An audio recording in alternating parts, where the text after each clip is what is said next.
So let me ask you something. What's more valuable, a wallet that's full of cash or a day that's full of moments? Well, today, we're diving into a really powerful story that pits two fathers and two very, very different kinds of wealth against each other. Let's get right into it.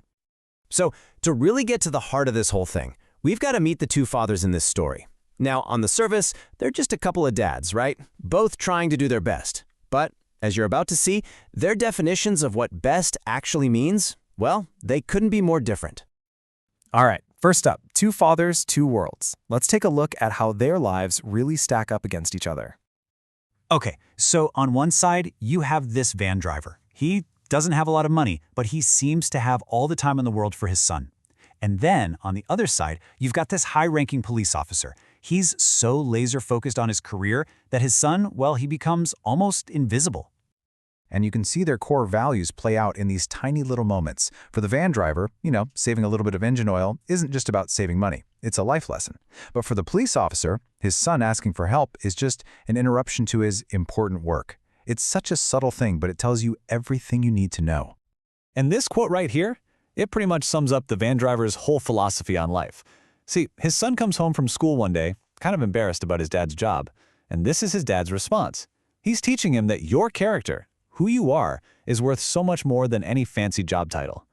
Now, just compare that to the police officer. He literally puts a price tag on his own time. For him, family isn't really an asset. It's more like a liability, something that gets in the way of his career and his ability to make more money. It's a totally different mindset. So the big question is, how does all this affect the kids? Well, this is where we see the real currency of time, and we see it through the eyes of their sons. It's actually the police officer's son, Akib, who really gets what's going on here. He looks over at his friend Rakib, the van driver's kid, and he doesn't see poverty. Not at all. He sees a totally different kind of wealth, the kind you just can't put in a bank. And this line, this is the absolute heart of the entire story. It's that critical moment where the police officer is forced to realize that, yeah, his bank account is full, but his son feels completely and totally broke.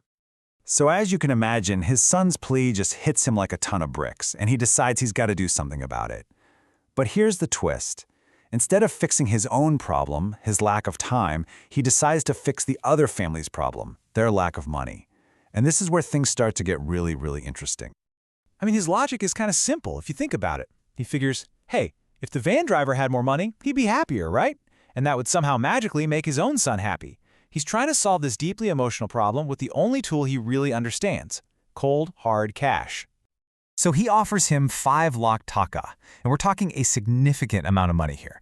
And listen to how he phrases it. He calls it a chance to become a respected businessman. It's kind of a subtle dig, isn't it? Implying that the van driver's current life isn't quite respectable enough. And this is the exact moment everything flips on its head.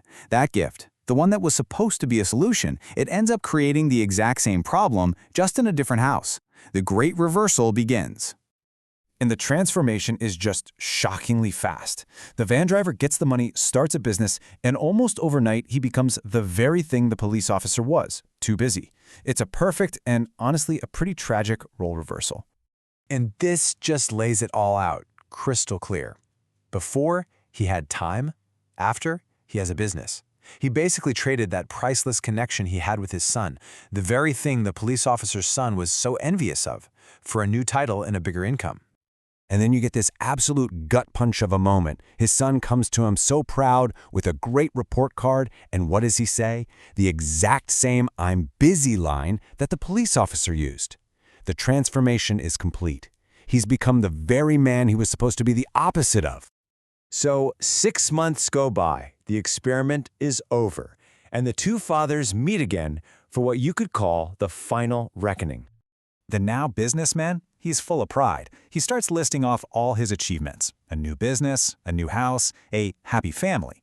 But, as we're about to find out, the police officer has a very different take on that last part. And there it is, the big reveal. The police officer admits the entire thing was a setup, a 6-month-long lesson that he designed to prove one single point. Giving money? That's the easy part. Giving your time? That's what's hard. And in the end, only one of them truly matters. Which, of course, brings us all the way back to our original question, but now with a whole new perspective.